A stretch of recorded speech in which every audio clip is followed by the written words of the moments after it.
Most of you have probably heard of the mythical algorithm, which lurks the internet and occasionally murders the careers of random YouTubers. But it's my guess that many of you don't have a full and complete grasp on what the algorithm actually is. Well, to put it short, the algorithm chooses which videos get recommended to you. Most of the videos that end up on your sidebar, whether those be personalized or just general videos, that's the algorithm. When YouTube selects a channel that you might enjoy and puts it on your home screen, that's the algorithm. The algorithm chooses what channels you discover, which videos get an excessive amount of views, and which content creators actually have their videos shown to their followers. Few people ever seem to have words of praise for the system, which I find to honestly be pretty transparently hypocritical. Almost every prominent video maker who currently has a career on this site got here because the algorithm reshaped itself to support them, and most people who have risen to the top have done so without a single word for the people they were stepping over. In this video, I seek to study the known phases of the algorithm, why it changed when it did, and how it led to some of the greatest revolutions in online video making.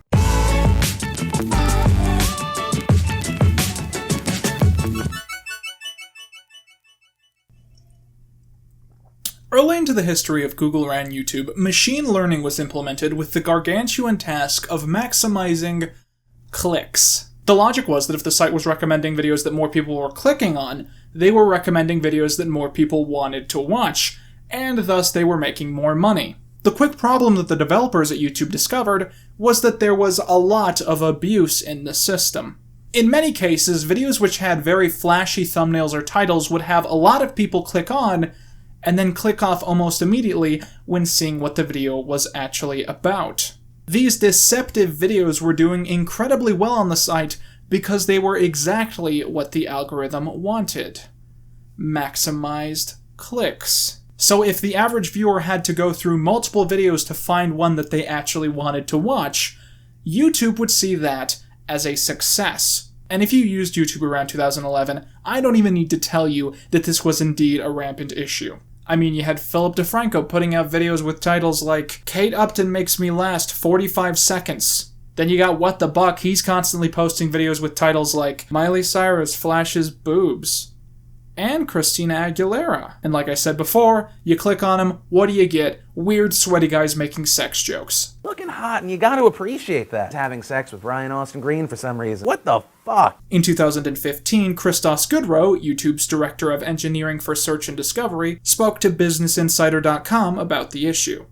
We realized that if we made the viewer click that many times, it didn't seem to be a good estimate of how much value they were deriving from YouTube. Instead, we realized that if they didn't leave a video and continued watching, that seemed like a better estimate of the value they were getting.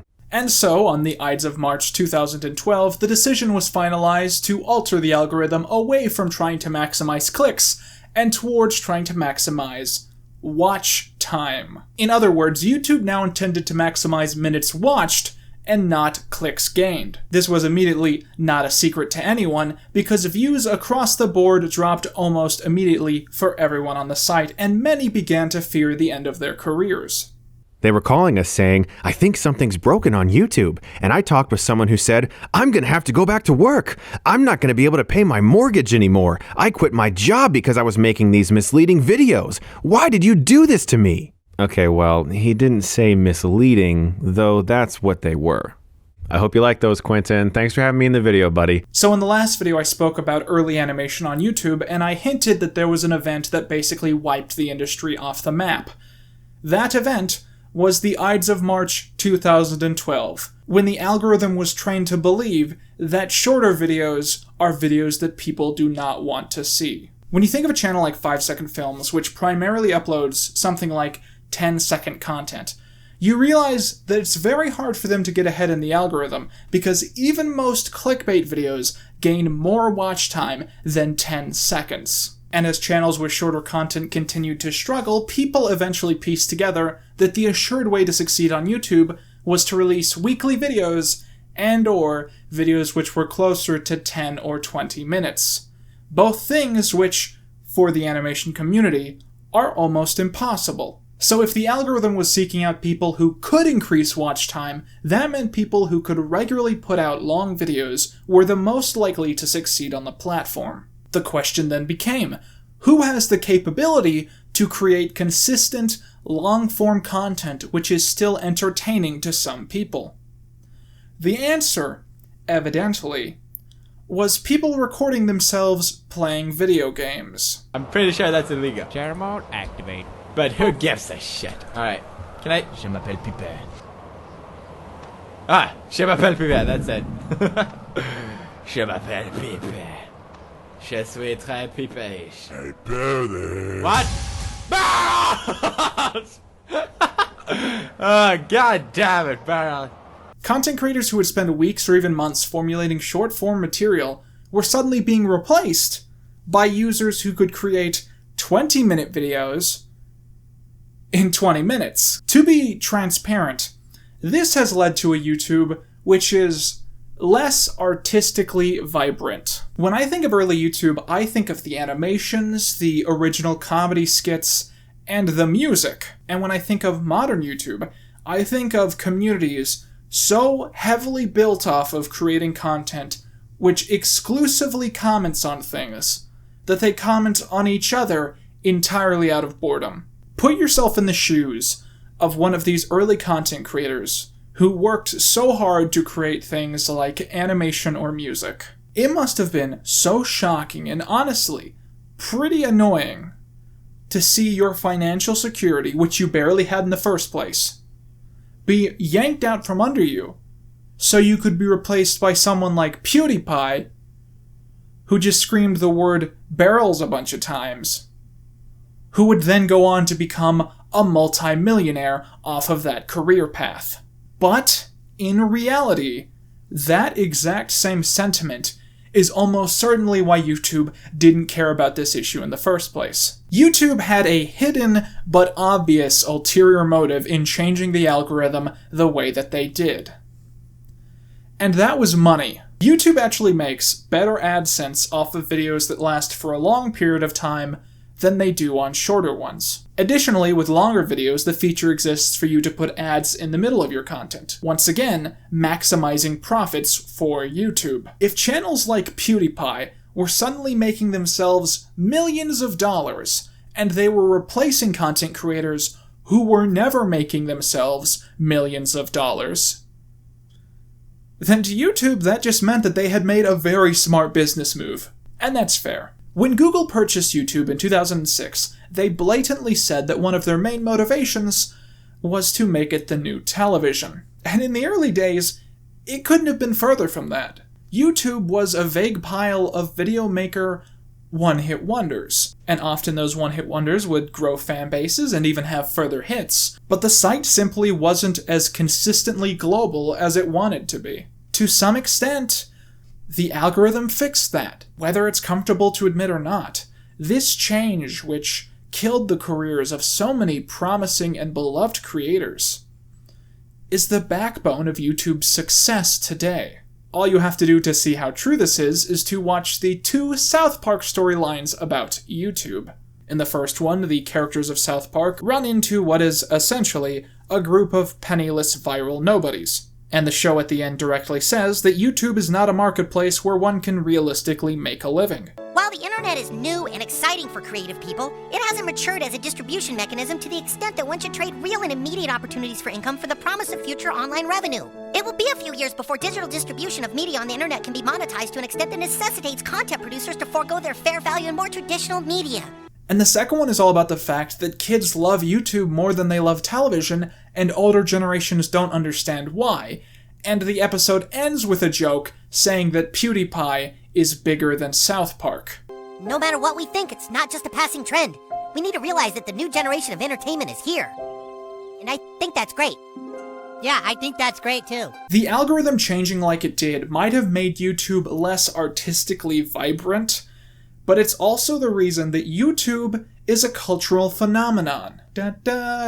Sorry. Okay, so you have these comedians/animators with huge followings who suddenly can't make a living off of their content. People like Egoraptor, Psychic Pebbles, and Oni Cartoons. What do they do? Well, the answer, for many of them, was to discover new ways to make money off of the site. Egoraptor, also known as Aaron Hansen, famously formed Game Grumps with video game reviewer / terrible quotes factory JonTron, and because of their history of bringing on content creators to reimagine their discussions, Game Grumps has arguably become the host to some of the most interesting animations on modern YouTube. Some content creators went on to form podcasts, some tried to make Let's Play channels, but the one I want to talk about is someone who tried his best to continue making animations in a system which simply did not want to support him. Film Cow, of course the creator of such hits as Llamas with Hats, Charlie the Unicorn, and Nick the Feature Film, was one of the last animators to successfully contribute to the commentary hell portal that had become modern YouTube.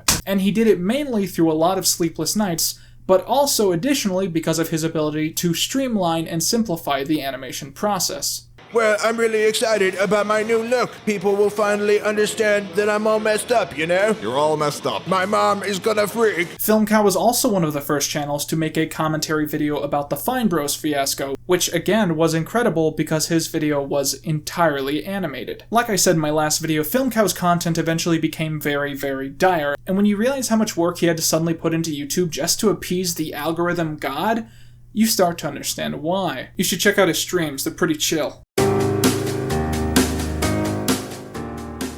So the question is, since 2012, has the algorithm changed again? The answer is almost certainly numerous times, but we don't exactly know how. YouTube eventually figured out that when creators knew exactly how the algorithm worked, that led to a lot of low-talent hacks, just cheating the system by releasing terrible videos at the exact length that they needed to be, at the exact time that they needed to be posted. In the script it says that right here I'm supposed to cough, and then say, leafy? But I don't think that's controversial. The point is that YouTube tries its best to keep the secrets of the site under lock and key. However, there's been a very recent trend on the website which I feel like is notable enough to talk about. That being animation. So this is the Odd Ones Out. He is your new god. The last 2 or 3 years has seen the sudden rise of incredibly popular storytime animation channels like Jaden Animations, The Odd Ones Out, and Dominic's. And perhaps more importantly, we've seen a respective decline in the popularity of commentary channels. For reference, without causing any real fuss or really starting any drama at all, The Odd Ones Out has gained 7 million subscribers. That's well over 1 million more than H3. And many content creators in the same genre, who are really barely known, have already surpassed 1 million subscribers.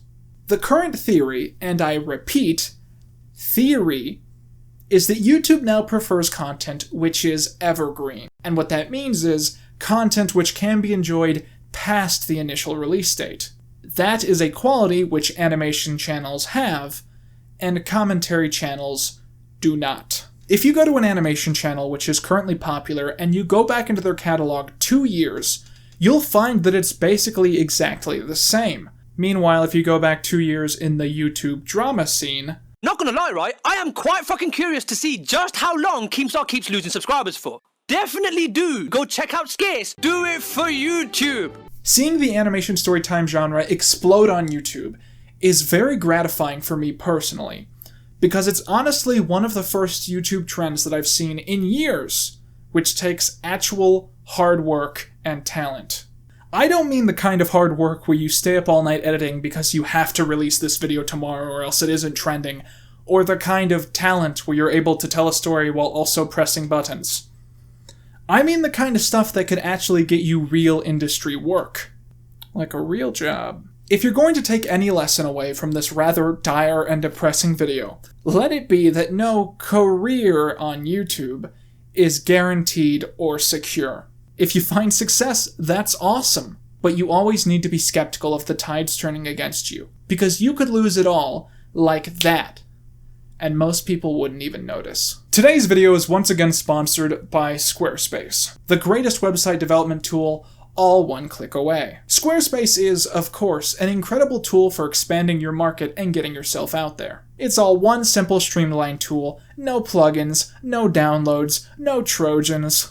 and it has full online support, available 24/7, 365.25 days of an annual revolution around the sun. Start your free trial today at squarespace.com/Quinton or use the code Quinton at checkout to get 10% off your first purchase. Now, VidCon is, of course, this very weekend, and because of that, I haven't had the most amount of time to customize QuintonReviews.com. However, I did have one idea which I want you guys to help me orchestrate. I want to make an old-school question and answers page for the website. You know, like the ones that everyone had in the 90s? So if you go to QuintonReviews.com and you check out the Q&A tab, you'll find a place to send me questions to answer for you. Also, if you're at VidCon right now and you want to meet me, follow me on Twitter at QReview to get updates about when I'm doing meetups. Thank you guys so much for continuing to watch and support me.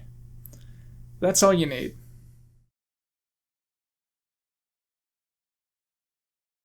Man, it's just business, man.